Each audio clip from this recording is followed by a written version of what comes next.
नमस्ते बच्चों। हम कक्षा 9 में सुमित्रा नंदन पंत का चैप्टर पढ़ रहे थे। उनकी कविता थी ग्रामश्री। तो उसमें हमने देखा था, उसका पद पढ़ रहे थे हम। बालू के सांपों से अंकित गंगा की सतरंगी रेती, सुंदर लगती सरपत छाई तट पर तरबूजों की खेती। अंगुली की कंघी से बगुले कलंगी संवारते हैं कोई, तिरते जल में सुरखाब पुलीन पर मगरोटी रहती सोई। तो इसमें हमने क्या देखा था कि जो गंगा का तट है, गंगा का तट, उस पर क्या है कि मिट्टी की लहरें सी बनी हुई हैं। उस पर जब सूर्य की किरणें गिरती हैं तो वो 7 रंगों में सतरंगी यानी 7 रंगों की दिखाई देती हैं। सुंदर लगती सरपत छाई, और उस पर सरपत का मतलब घास, कल बताया था आपको। और उस पर क्या है बच्चों, गंगा के तट पर अनेक प्रकार की घास है, वो छाई हुई है, उगी हुई है। तट पर तरबूजों की खेती, और गंगा के किनारे, गंगा के तट पर किसान हैं, वो तरबूजों की खेती करते हैं। अंगुली की कंघी से बगुले, अंगुली की कंघी से बगुले कलंगी संवारते हैं कोई। और गंगा के तट पर जो बगुले पक्षी हैं वो अपने पैरों से अपनी कलंगी को संवार रहे हैं। तो अपने पैरों को, उनकी पैरों की जो नाखून हैं उनको कवि ने यहाँ पर क्या कह दिया, कंघी कह दिया। तिरते जल में सुरखाब पुलीन पर मगरोटी रहती सोई। और जो सुरखाब पक्षी है वो अमूमन पेड़ पर रहता है, लेकिन गंगा के तट पर, गंगा में वो तैर रहा है, खेल रहा है। पुलीन पर मगरोटी रहती सोई, और मगरोटी है वो किनारे पर सो रही है। ये पद हमने कल पढ़ लिया था। अब इससे आगे हम देखें, आगे का पद है,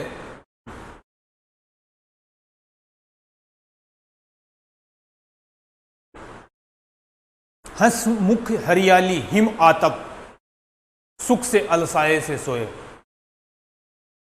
हिम आतप, सूर्य की, सर्दियों के मौसम में जब सूर्य की किरणें गिरती हैं तो ज़्यादा वो प्रभावी नहीं होती हैं, घातक नहीं होती हैं। तो जब उस हरियाली पर वो सूर्य की किरणें गिरती हैं तो ऐसा लगता है, मानो ऐसा प्रतीत होता है कि जैसे हरियाली वो हंस रही है, हरियाली वो हंसमुख हो जाती है।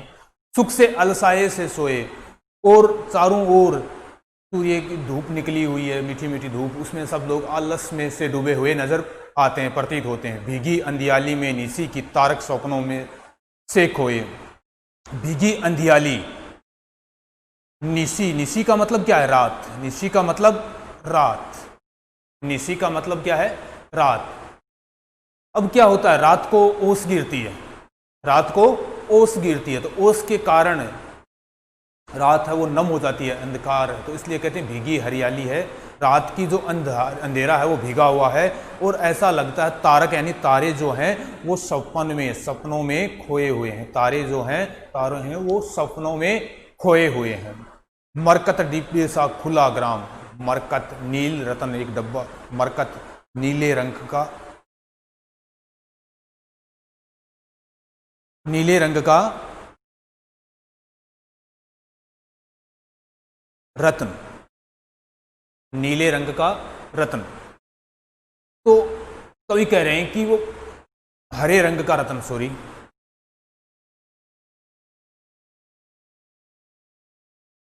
कवि कहते हैं कि वो गांव है वो हरे रंग के एक रत्न के समान लग रहा है, जिस पर नीलम नभ आच्छादन, निरुपम हिमांत में स्निग्ध शांत, निज शोभा से हरता जन्म।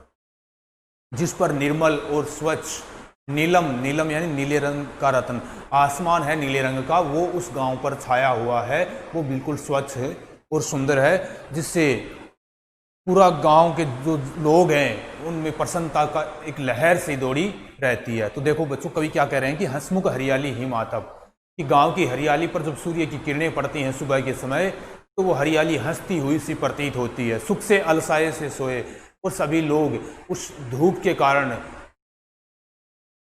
सुहाने वाली धूप के कारण लोग आलस में डूबे हुए से घूम रहे हैं। भीगी अंधियाली में निसी की, और रात का जो अंधेरा है वो उसके कारण भिगा हुआ है और ऐसा लगता है तारे हैं वो सपनों में खोए हुए हैं। रात्रि के समय आसमान में तारे दिखाई दे रहे हैं तो वो तारे ऐसा लगता है कि सपनों में खोए हुए हैं। मरकत डिबे सा खुला ग्राम, और हरे रंग के रतन के समान वो ग्राम है, वो गांव है, गंगा के तट के किनारे बसा गांव बहुत ही सुंदर प्रतीत हो रहा है। जिस पर नीलम नभ आच्छादन, और उस हरे रंग के रतन पर ऐसा लगता है नीले रंग का रतन अर्थात आसमान जो है वो फैला हुआ है। निरुपम हिमांत में स्निग्ध शांत, और रात्रि का समय और शांत वातावरण वहाँ का रहता है जो सभी वहाँ के लोगों के मन को प्रसन्न करता है। जहाँ पर जो भी उस हरियाली को, उस गांव को जो देखता है उसके मन में एक आनंद, नया उल्लास सा पैदा करने वाला है।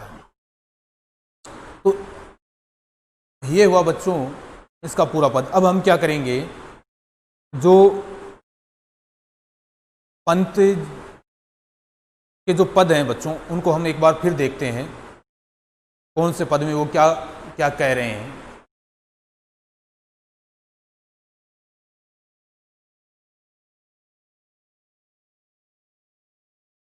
रंग रंग के फूलों में रिलमिल,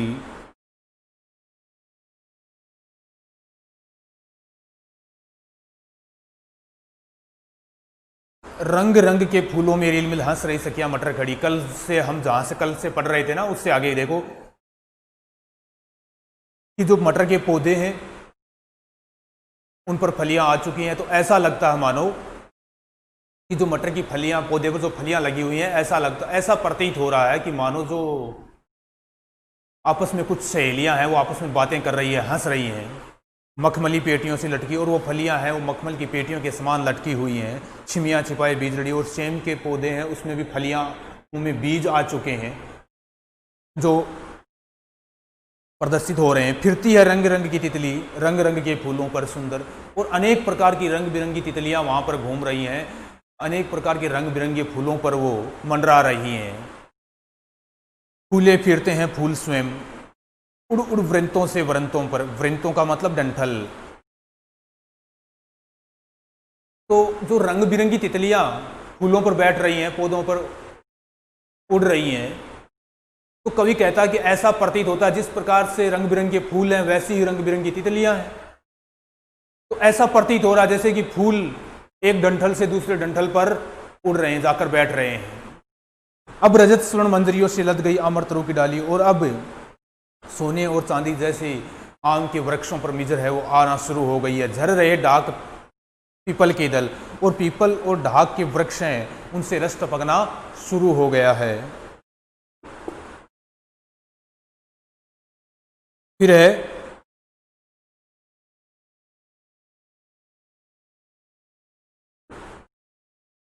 वो उठी कोकिला मतवाली, और ऐसे माहौल में, ऐसे वातावरण में, ऐसे सुंदर परिवेश में कोयल है वो मस्त होकर अपने गीत गाने लगती है। महके कटहल मकुलित जामन, कटहल की जो महक है वो पूरे वातावरण को सुगंधित कर रही है। कटहल जो फल है उसकी महक पूरे वातावरण को प्रसन्न कर रही है, पूरे वातावरण को सुगंधमय बना रही है। मकुलित जामुन, और जामुन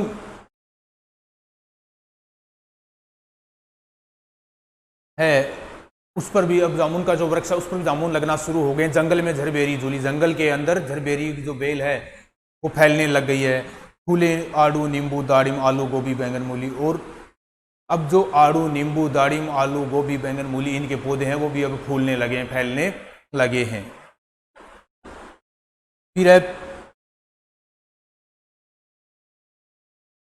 पीले मीठे अमरूदों में अब लाल लाल सितियां पड़ी, और जो अमरूद के जो फल हैं वो अब पक गए हैं, पककर मीठे हो गए, पीले रंग के हो गए, और उन पर लाल लाल तितियाएं अब पड़ रहे, लाल लाल धारियां उस पर नजर आने लग गई हैं। पक गए सुनहले मधुर बेर, और जो बेर हैं वो पककर अब सुनहले रंग के हो गए हैं। आंवली से तरु की डाल जड़ी, और आंवले के पौधों से, जो आंवले का पेड़ है उस पर बहुत सारे आंवले हैं, वो रतन की तरह है, उस पर जड़े हुए नजर आ रहे हैं। लह लह पालक, खेतों में, किसान के खेतों में पालक है वो लहरा रहा है, मैं धनिया धनिया है वो महक रहा है, सुगंधित कर रहा है। लौकी और सेम फली फैली, लौकी और सेम की जो बेलें हैं वो भी अब फैल रही हैं और उस पर फूल लगे हुए हैं। मखमली टमाटर हुए लाल, और मखमल रंग के जो टमाटर थे वो अब लाल हो चुके हैं। मिर्चों की बड़ी हरी थैली, और मिर्चें भी हैं गुच्छे में लगी हुई हैं, ऐसा लग रहा है जैसे थैलियां भरी पड़ी हों।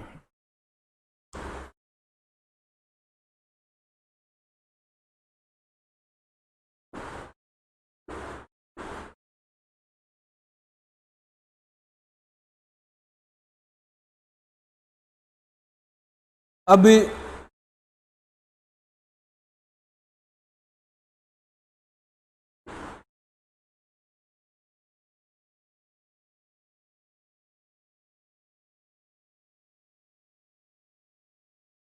बच्चों हम देखेंगे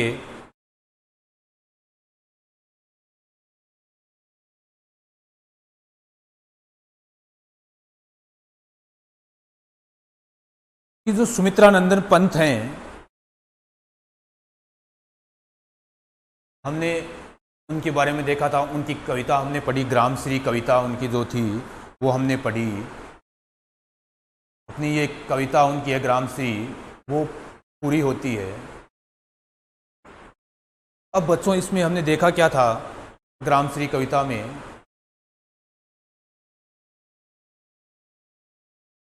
वैसे अपने जो 2 पद और रह गए आज के, वो एक बार हम फिर देख लेते हैं, फिर बात करते हैं उनकी थोड़ी और। बालू के सांपों से अंकित गंगा की सतरंगी रेती, सुंदर लगती सरपत साई। गंगा नदी का जो तट है उस पर क्या है बच्चों, जो तट है, किनारा है, उस पर जो मिट्टी है वो इस प्रकार से छाई हुई है लहरों के रूप में, और उस पर जब सूर्य की किरणें पड़ती हैं तो वो 7 रंगों में नजर आने लगती है। सुंदर लगती सरपत छाई, और उस पर हरी हरी घास छाई हुई है, तो वो मन को बहुत ही आनंदित करती है, बहुत ही सुंदर लगने लगती है। क्या होता है, गंगा के तट के ऊपर, गंगा के तट पर जिस प्रकार दोहरे से ऐसे मिट्टी के जो बने हुए रहते हैं, तट के ऊपर इस प्रकार से मिट्टी है वो दोहरों के रूप में बनी रहती है। उस पर जब सूर्य की किरणें पड़ती हैं, जब सूर्य की किरणें उन पर पड़ती हैं तो वो 7 रंगों में नज़र आने लगती है। जब सूर्य की किरणें उस दोहरों पर पड़ती हैं तो कैसी नज़र आती हैं, 7 रंगों की नज़र आती हैं। इसलिए गंगा की सतरंगी रेती, वो रेत है वो 7 रंगों में प्रतीत होने लगती है। तट सुंदर लगती सरपत साई, और यहाँ पर हरी घास है वो लगी हुई है जो कि बहुत ही सुंदर लग रही है। हरी हरी घास है वो उगी हुई है तो वो और भी ज़्यादा सुंदर लग रही है। तट पर तरबूजों की खेती, और किसान हैं, क्योंकि कवि ने पहले भी कहा था गंगा के तट के किनारे किसी एक गांव का कवि वहाँ के प्राकृतिक परिवेश का, प्राकृतिक वातावरण का कवि वर्णन कर रहे हैं। तो वहाँ पर जो गांव के लोग हैं वो गंगा के तट पर तरबूजों की खेती कर रहे हैं, अंगुली की कंघी से बगुले, और बगुले जो हैं वो अपने अंगुली जो है उससे अपनी कलंगी को संवार रहे हैं। कंघी यहाँ पर किसको कहा कवि ने, बगुले की जो उंगली है उसको क्या कह दिया, कंघी, उससे वो अपनी कलंगी को सुधार रहे हैं, जैसे कंघी कर रहे हो उनमें। तिरते जल में सुरखाब, और सुरखाब जो पक्षी है वो जल में, गंगा के पानी में तैर रहे हैं, वहाँ का लुत्फ उठा रहे हैं, आनंद उठा रहे हैं। पुलीन पर, किनारे पर मगरोटी रहती, सो किनारे पर मगरोटी जो पक्षी है वो सो रही है। फिर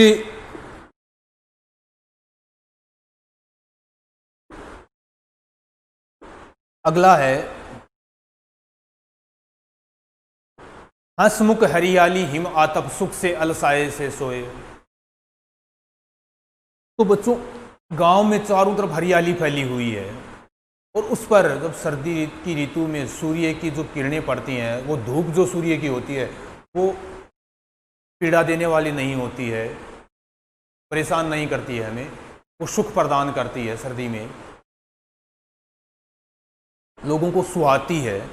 तो कवि क्या करें कि तो उस हरी भरी गांव पर जब सूर्य की किरणें पड़ती हैं, तो सूर्य की जो धूप पड़ती है, तो उसमें लोग अलसाए हुए से, आलस में डूबे हुए से घूम रहे हैं। ऐसा लगता है जब सूर्य, सारा वातावरण है वो आलस में डूबा हुआ सा नजर आता है। जब उस हरियाली के ऊपर सुबह सुबह सूर्य की जो धूप है, सहन करने योग्य जो सूर्य की धूप है वो गिरती है, तो वो जो धूप है सुहाने वाली है, और उसमें ऐसा लगता है कि लोग आलस में डूबे हुए हैं।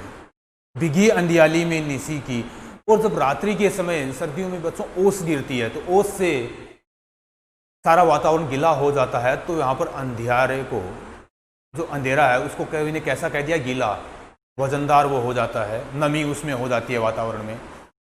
तो वो अंधेरा है, रात, निसी का मतलब रात का जो अंधेरा है वो भीगा हुआ है, तारक स्वप्नों में से खोए, और तारे जो हैं वो स्वप्न में डूबे हुए हैं, स्वप्नों में खोए हुए हैं। मरकत डिबे सा खुला ग्राम, और पूरा जो गांव है वो एक हरे रंग के रत्न में जड़ा हुआ सा नजर आता है, अर्थात चारों तरफ हरियाली फैली हुई है।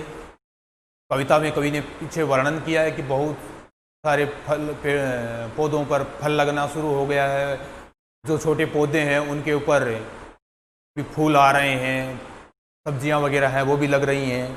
तो चारों तरफ हरियाली का माहौल, रंग बिरंगे फूल खिले हुए हैं, तो हरा भरा वातावरण, वहाँ का माहौल एकदम हरा भरा है गांव का। तो उसको कवि ने किसके समान बता दिया, एक हरे डिबे के रत्न, हरे रंग के रत्न के समान, जिस पर नीलम नभ आच्छादन, और उसके ऊपर नीले रंग का आसमान है वो छाया हुआ है। तो ऐसे माहौल में गांव के जो लोग हैं वो बहुत ही खुश और प्रसन्न नजर आते हैं। अब ये आपका बच्चों चैप्टर तो पूरा हो रहा है सुमित्रानंदन पद का। अब मैंने इसमें बताया था उनकी कविता थी ग्रामश्री, और ग्रामश्री कविता में कवि ने किसका वर्णन किया है, एक गांव का वर्णन किया है जो कहाँ पर बसा हुआ है, गंगा के तट पर बसा हुआ है, वहाँ की प्राकृतिक परिवेश। अब मैंने आपको कल भी बताया था कि सुमित्रानंदन पंत हैं, उन्हें प्रकृति का सुकुमार कवि कहा जाता है। प्रकृति के बारे में कवि ने बहुत ही सुंदर, बारीक, सूक्ष्म वर्णन, प्रकृति का अवलोकन करके वो उनका वर्णन करते हैं। प्रकृति का वर्णन करने में पंत जी का सबसे ऊपरी स्थान आता है। जयशंकर प्रसाद ने भी बहुत अच्छा प्रकृति का वर्णन किया है अपने काव्य में। सूर्यकांत त्रिपाठी निराला ने भी बहुत अच्छा किया है। महादेव वर्मा, ये ऐसे हैं जिन्होंने प्रकृति का बहुत ही सुंदर वर्णन किया है। तो बच्चों ये अपना जो चैप्टर है वो पूरा होता है। हम अगले वीडियो में अगले चैप्टर के साथ नजर आएंगे।